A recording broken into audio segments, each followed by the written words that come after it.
নমস্কার, আমি অনুপ ঘোষ বলছি। আজকে আমি একটা গল্প শোনাবো। এই গল্পটা লিখেছিলাম এবছরেরই ৯ই জানুয়ারি, অর্থাৎ ৯ই জানুয়ারি ২০২০। আমি শুরু করছি আমার ছোট গল্প অধরা মাধুরী। এসেছিলে তবু আসো নাই, জানায় গেলে, আনমনে গুনগুন করে উঠল তিয়াস। না, শৈবাল আসেনি, ওর ফোন এসেছিল ১ মাস পর।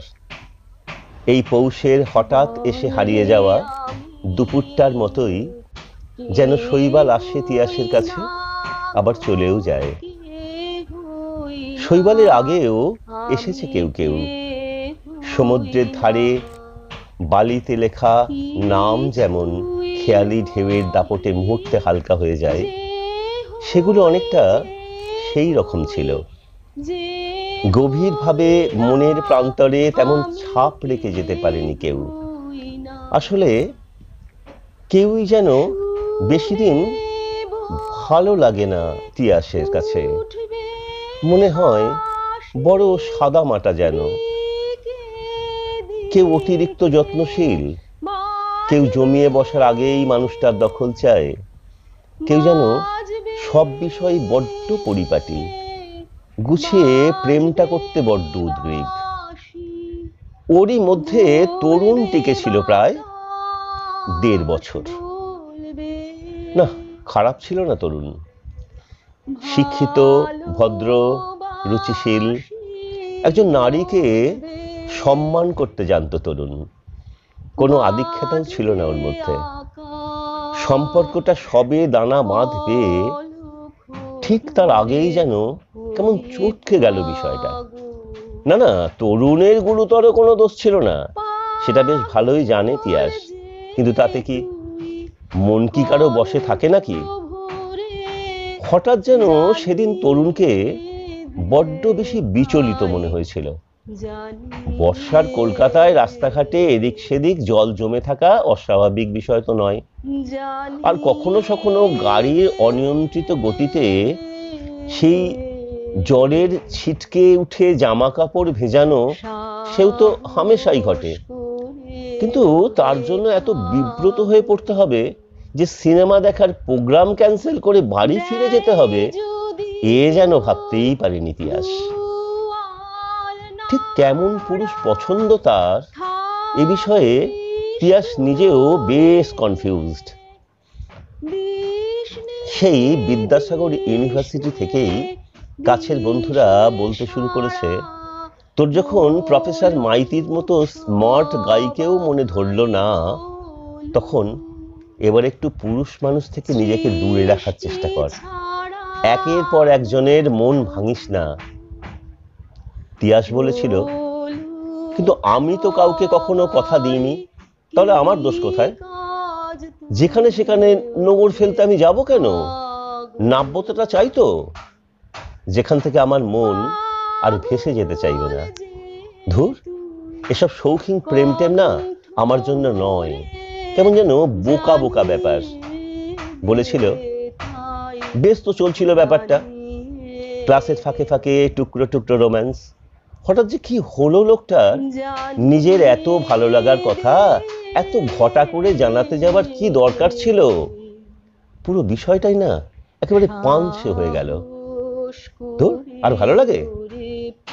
বলেছিল, এটা সত্যি কথা বলবো তোদের, আমার না এসব রাগ অনুরাগ আসে না, সব যেন কেমন নাটক নাটক বলে মনে হয়। না, আর কথা বাড়ায়নি বন্ধুরা।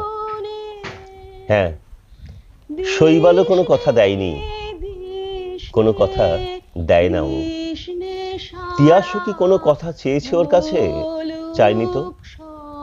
কি করেই বা চাইবে, ওটা যে ওর ধাতেই নেই। তাছাড়া এই ১ বছরে মানুষটাকে যে ভালো করে চেনাই গেল না। সবাইকে কেমন স্বচ্ছন্দে পড়ে ফেলা যেত। ওরা কে কেমন, কি চাইছে তিয়াসের কাছে, সব কেমন স্বচ্ছন্দে বুঝতে পারত তিয়াস। ভালো লাগতো। বেশ ভালো লাগতো ব্যাপারটা, যাকে বলে এটা বেশ তাড়িয়ে তাড়িয়ে উপভোগ করতো সে। এই স্টেজটাই শুধু ইন্টারেস্টিং বলে মনে হয় তার। শুধু নিজের ভাবনার সাথে মিলিয়ে দেখে যাও, এখানে তো সেই মজাটাও নেই, কাজেই ভালো লাগাটাও নেই। কিন্তু যা আছে তা যেন একদম নতুন রকম। এমন তো আগে কখনো হতো না। অনাবশ্যক একটা মানুষকে নিয়ে সারা দিন মনের মধ্যে নাড়াচাড়া। কি করে একটা পুরুষ ওকে স্বচ্ছন্দে হালকাভাবে নেয়, অথবা এত সহজ করে? এ তো উল্টো বিড়ম্বনা। কিরে দিদি, কার ফোন? কৌতুক কৌশিকের গলায়। তার মানে রবীন্দ্রসঙ্গীত গাইব, তার সাথে ফোনের কি সম্পর্ক? কপট রাখতে আসে, কপটই তো।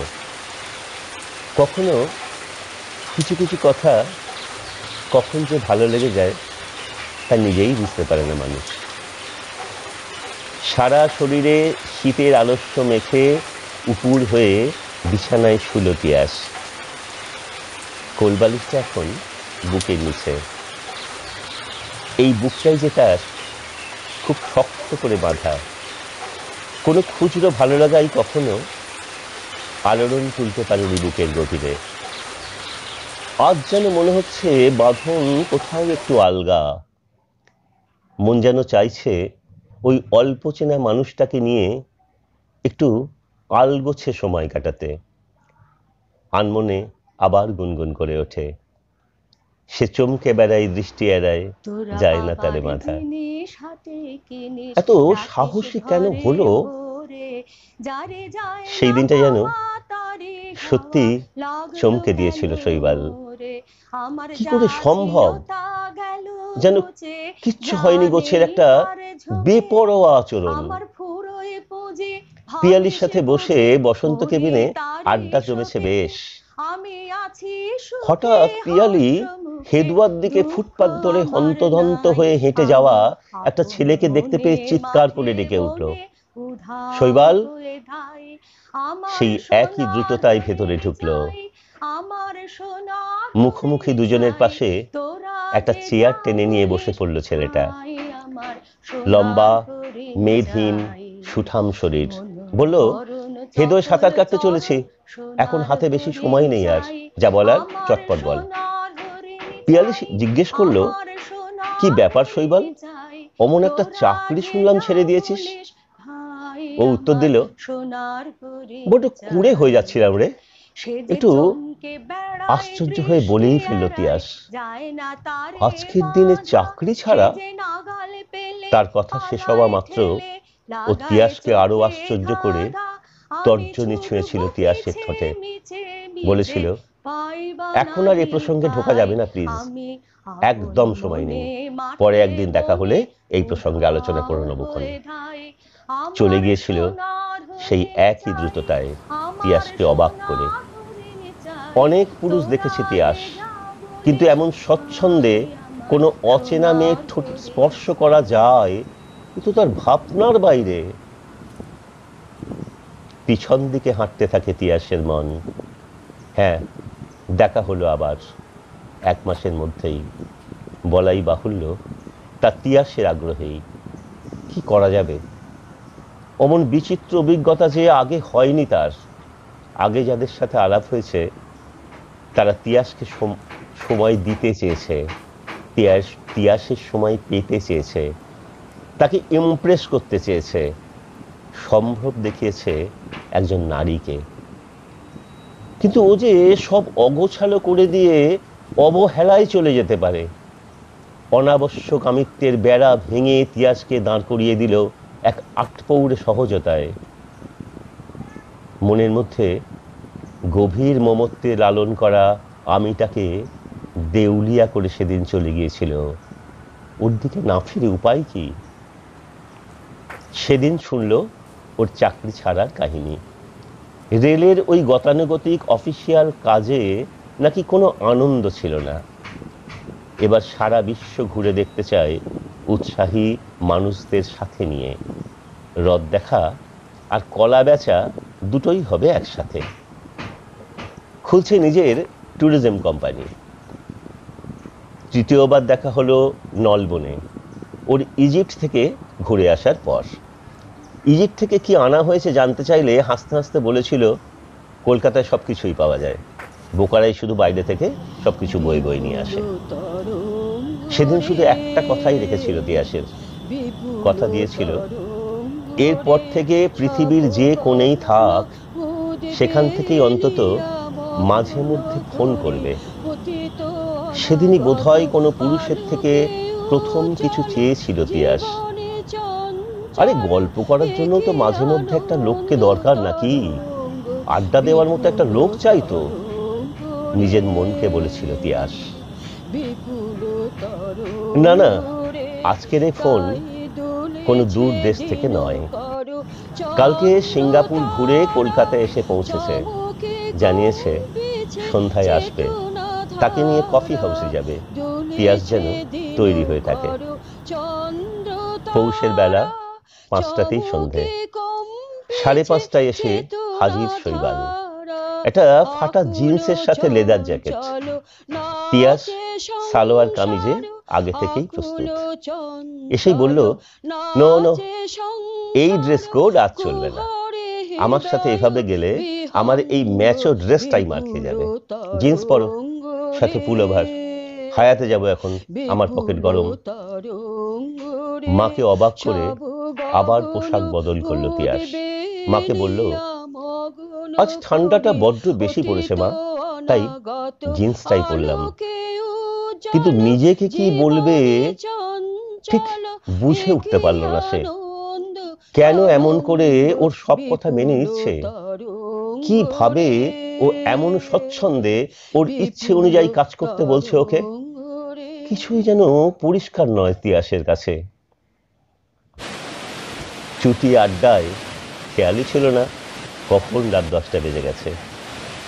শৈবাল প্রায় কিছুই খায়নি, শুধু বিয়ার খেয়ে গেছে আর এক টানা বকবক। তারপর বলল, আর দেরি করা যাবে না, তোমাকে ছেড়ে দিয়ে আবার আমাকে শ্রীরামপুর ফিরতে হবে, আজ মায়ের হুকুম হয়েছে। সারা সন্ধে যেন শুধু শুনেই গেল এক বাউন্ডুলের বেপরোয়া কাহিনী।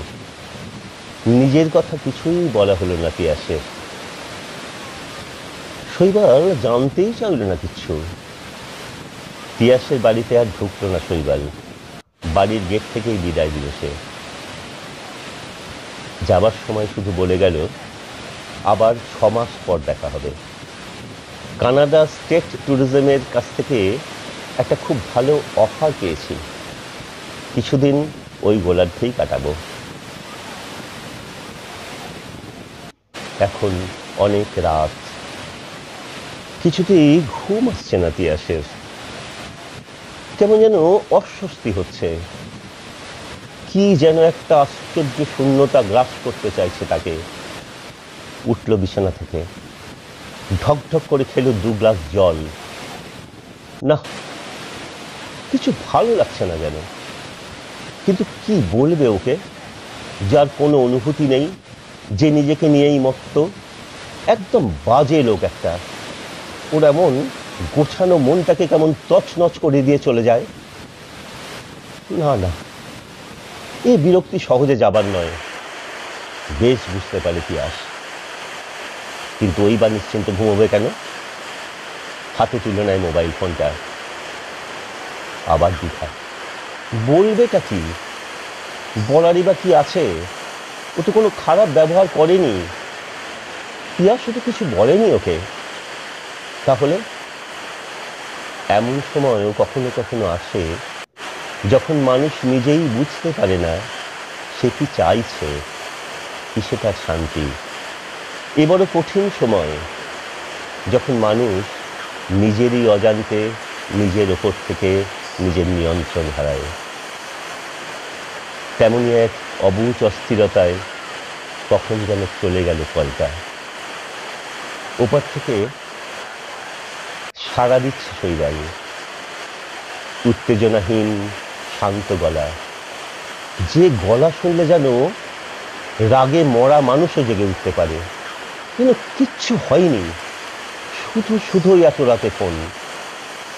এমন ঠান্ডা মাথায় তো মানুষ খুনও করতে পারে।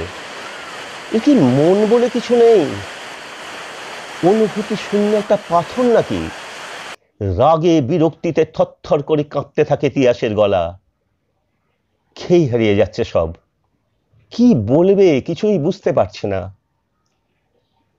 হঠাৎ স্পষ্ট হয়ে ওঠে শৈবালের গলা। এত রাগ করছো কেন? তেমন স্পষ্ট করে কিছুই তো বলছো না।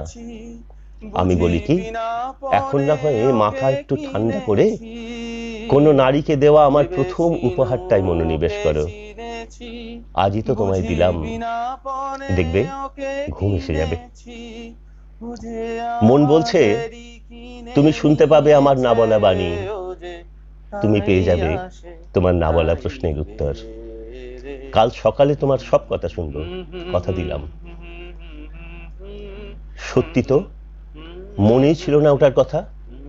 ফোনটা রেখেই নিজের ব্যাগটা খুলে ফেললো তিয়াস, বার করলো পেন ড্রাইভটা, পাশের ঘর থেকে ছুটে গিয়ে নিয়ে এলো ল্যাপটপটা।